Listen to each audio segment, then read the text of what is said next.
or Kepler's laws. He has given 3 laws. I will explain you Kepler first law.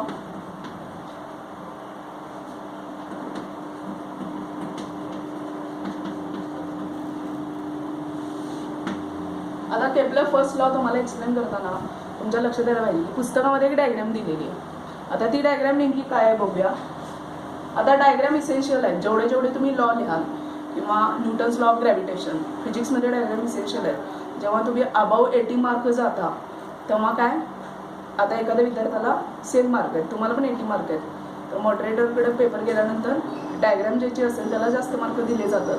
म्हणजे त्या विद्यार्थ्याला तो phenomena चांगला कळलेला आहे. त्यामुळे प्रत्येक वेळी डायग्रामने एक्सप्लेनेशन तुम्ही देत जायचं आहे. It is very essential to draw the diagram. Practice it 2 or 3 times.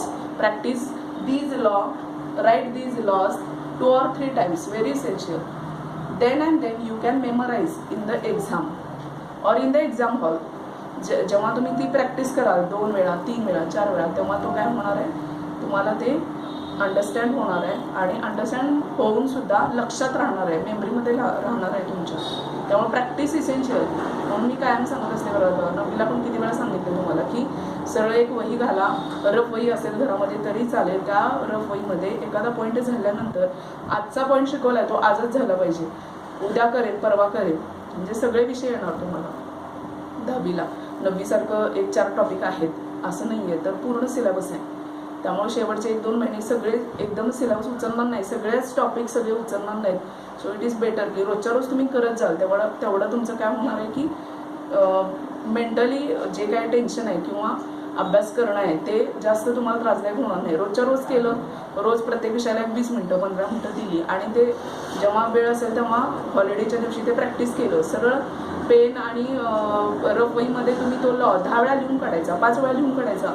मला येते मग मी करेन मला ते मेमराईज झाले मला माहिती आहे लक्षात येते असं होत नाही. तुम्ही जेव्हा प्रॅक्टिस कराल किती वेळा जेवढी प्रॅक्टिस कराल तेवढं ते तुम्हाला काय होणार आहे चांगलं होणार आहे. आता बघा यामध्ये Kepler first law. What is a Kepler first law. Before explaining this law I will draw the diagram. Sun this is ellipse this is planet.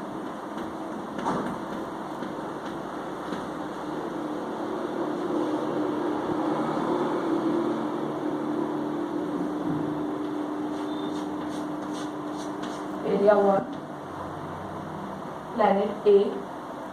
This is B. This is area 2 C and D.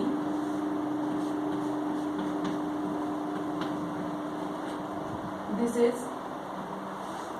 E and F.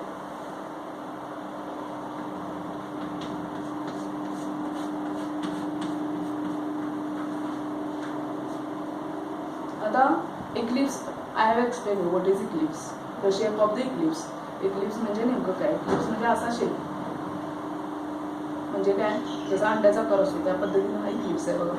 आता या इक्लिप्समध्ये तुम्हाला लक्षात आलं पाहिजे की आपण जेव्हा म्हणतो all planets are revolving around the sun तर they are not moving in a circular manner. प्रत्येक प्लॅनेट प्रत्येक ग्रह सूर्याभोवती फक्त सर्क्युलर गतीनं किंवा वर्तुळाकार गतीनं फिरत नाही. त्याची जी ऑर्बिट आहे फिरण्याची जी कक्षा आहे ती काय आहे इक्लिप्स आहे. हे लक्षात ठेवा इक्लिप्स आहे. इक्लिप्स मार्गानेच प्रत्येक प्लॅनेट सनभोवती फिरतो.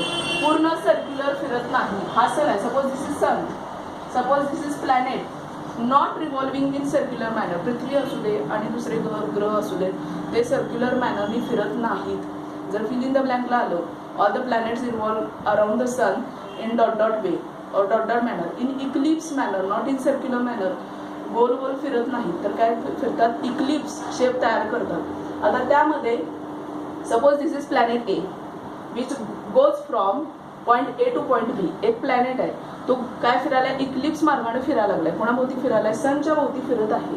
आता त्यामध्ये तुमच्या लक्षात आलं पाहिजे की हा जो प्लॅनेट ए आहे तो काय जाणार बी पॉईंटला जाणार फिरत फिरत पुन्हा सी पॉईंटला जाणार पुन्हा डी पॉईंटला येणार पुन्हा ई पुन्हा एफ असा तो फिरायला लागलाय.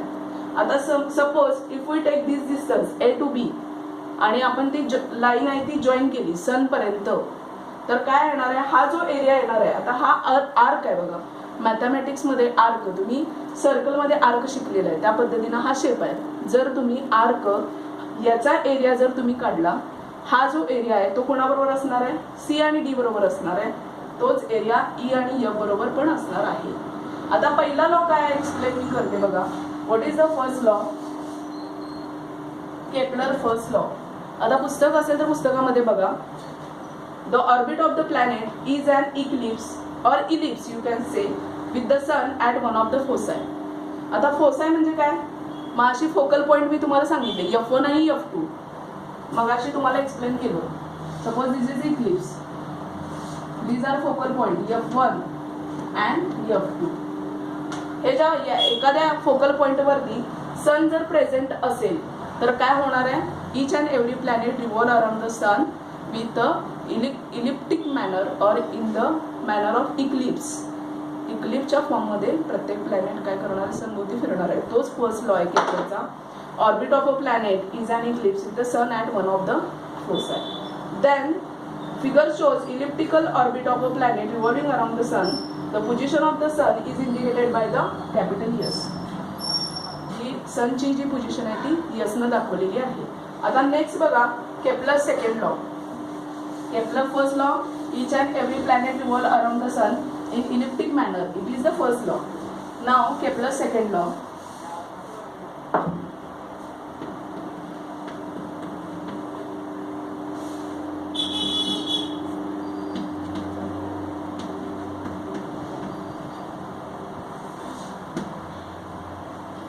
डायग्राम तुम्हाला पेपरमध्ये काढावीच लागणार आहे, कंपल्सरी आहे बघा. डायग्राम कंपल्सरी काढावी लागणार आहे तुम्हाला. Line joining the planet. आता माझी मी तुम्हाला इथे डायग्राम काढली होती, आता सिमिलर डायग्राम इथे ड्रॉ करते. Sun, this is sun, this is planet which is present at the position A, which is revolving around the sun in elliptical orbit. Then if you join this point B, C, D, E, F.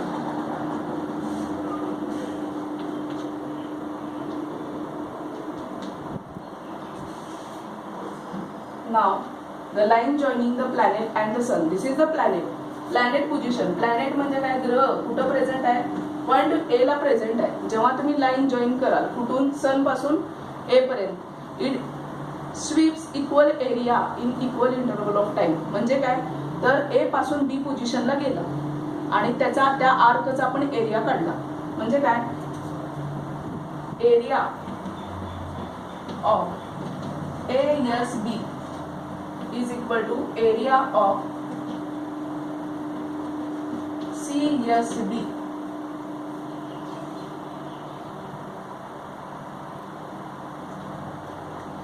AB and CD are distances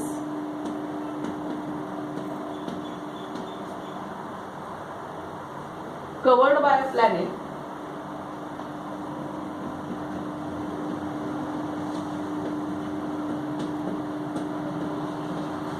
in equal time. आता बघा, the line joining the sun and the planet sweeps equal area and equal interval of time. म्हणजे काय, जर point A पासून planet बी पर्यंत गेला, तिथून फिरत फिरत पुन्हा सी पर्यंत गेला, पुन्हा डी पर्यंत गेला. आता म्हणजे काय, ए आणि बी, प्लॅनेट ए ला ए पॉइंट पासून प्लॅनेटला बी पॉइंट पर्यंत जाण्यासाठी जेवढा वेळ लागेल तेवढाच वेळ जर प्लॅनेट सी पॉइंटला असेल तर तिथून डी पॉइंट पर्यंत जाण्यासाठी लागेल. तिथून प्लॅनेट पुढे पुढे गेल्यानंतर ई पॉइंट पासून एफ पॉइंट पर्यंत जाण्यासाठी तेवढाच वेळ लागेल. आता जेव्हा आपण ह्या लाईन जोडतो, आता दिले बघा AB and CD, AB, this is AB and